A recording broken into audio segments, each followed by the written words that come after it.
Hello and welcome, beloveds, to the Dr. Mumbi Show. My name is Dr. Mumbi Saraki. How you doing? How's everything going? I really do pray that you are well in all your ways and that you are moving into living life truly on your own terms, that you're making plans, that you're doing your thing. Don't think that the world will ever go back to the way it was. More is coming because the matrix is falling.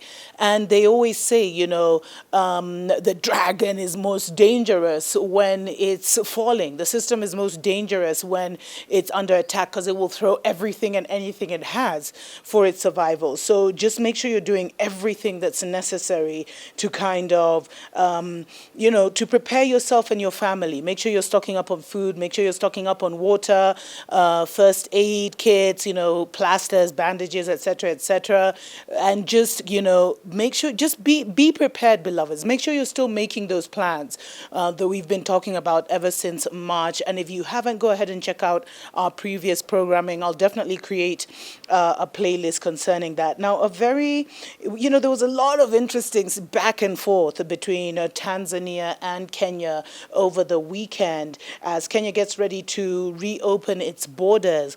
It listed the countries that would be allowed in and the countries that wouldn't be allowed in. Now, there was a lot of controversy because Tanzania, literally our neighbor, did not make the list because, Kenya argues because of the way they're handling coronavirus. Whereas countries which are having, a massive, casualties like the divided states, like most of Europe, were put on our safe list. And the thing is, when you discuss it with other Kenyans, what they'll tell you is, we need the tourism. We can't be too harsh. We have to let them in. We have no choice. And this is kind of the situation that a lot of African countries find themselves in, where they can't close the borders. But Gambia did something very interesting. I'm going to get back to the Kenya-Tanzania story, but what Gambia did is they said that only people with a Gambian passport, permanent residence, or who had actually gotten a visa through the Gambian embassies was allowed into the country. They actually told tourists to hold on for now. We haven't seen that being done in Kenya. So Kenya, after saying that Tanzania couldn't come into the country, Tanzania went ahead and actually banned all Kenya Airways flights from going to Zanzibar,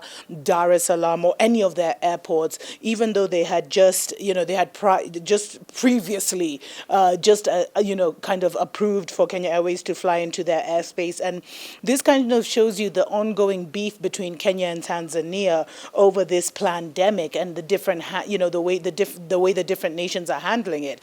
Magufuli went against the WHO, against what the world was saying, called it out for what it was in very clever ways, called it for what it was, a pandemic, and then did not social distance his people, did not bring his economy to its knees. So Tanzania is still thriving and kicking, and actually reopened the border, I think 2 months ago. Kenya feels that they did not handle the situation very well. But, we all know that Kenya is a brotherhood nation. Kenya, Ghana, Nigeria, South Africa. These are the brotherhood nations. Egypt, the brotherhood nations where you kind of see them implementing, what their international brotherhood wants them to implement.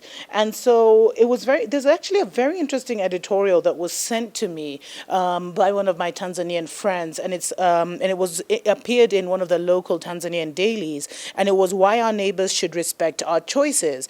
And it talked of how there's been this increasing beef between Tanzania and its neighbors. Because you know what's happening? The Mzungu is busy telling the Kenyan government, these other governments through the WHO, because now it was actually leaked that, I told you guys, a second lockdown is coming. Whether you believe it or not, prepare for it. And what they're going to be doing in the second lockdown is giving countries more money to make the lockdown more severe. So a lot of African countries already got money from the World Banks and the WHOs of this world. And so, of course, they had their script. In fact, one of the same Tanzanian friend had sent me the script that all the governments were getting. Say this, say that, do this, do that.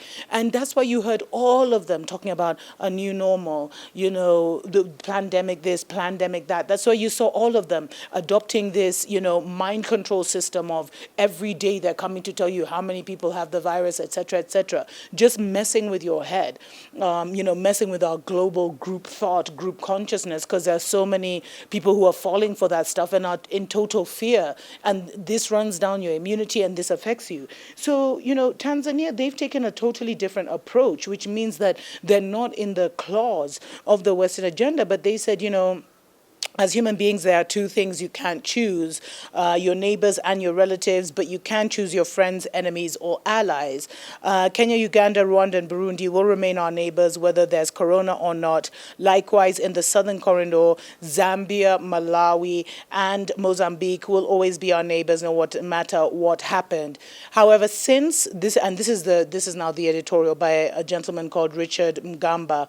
However, since the outbreak of corona pandemic, some of our neighbors have treated us unfairly. They have closed borders, questioned the way we are handling the pandemic, and in some cases mistreated some of our citizens at the borders. Yes, Kenya was, guilty of that. And the government, the president actually came, President Uhuru Kenyatta. He made some speech, last week. I can't remember when. He was not looking well at all, but he was talking about how we can rely on the way some of our neighbors have handled, the coronavirus, etc., etc. So there's this unnecessary we don't have time for this. We don't have time for this tension between Kenya and Tanzania. Are you kidding me? Excuse me, now I have hiccups.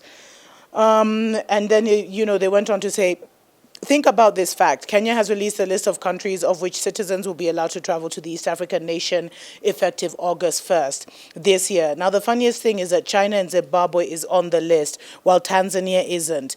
Why are we being excluded? Because the minds of Kenya's top leadership, we are a dangerous nation that may import coronavirus to Kenya and eventually endanger the lives of millions of Kenyans. I apologize for my hiccups.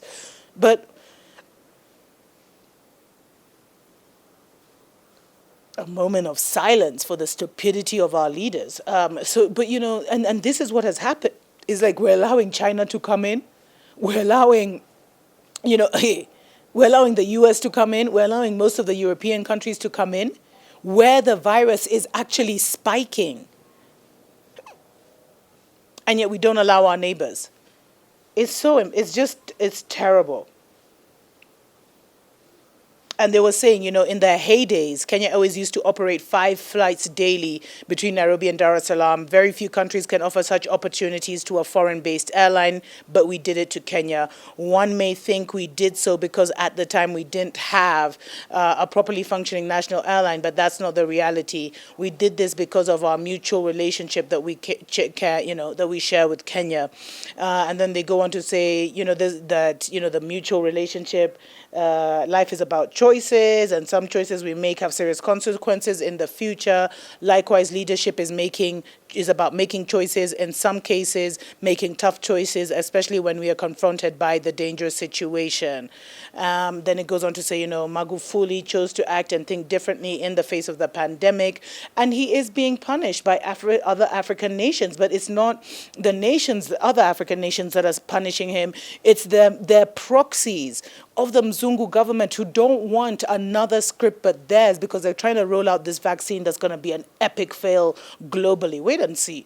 But let me know what you think in the comments below, beloveds. I apologize again for the hiccups. That was crazy. Until next time, tuko pamoja.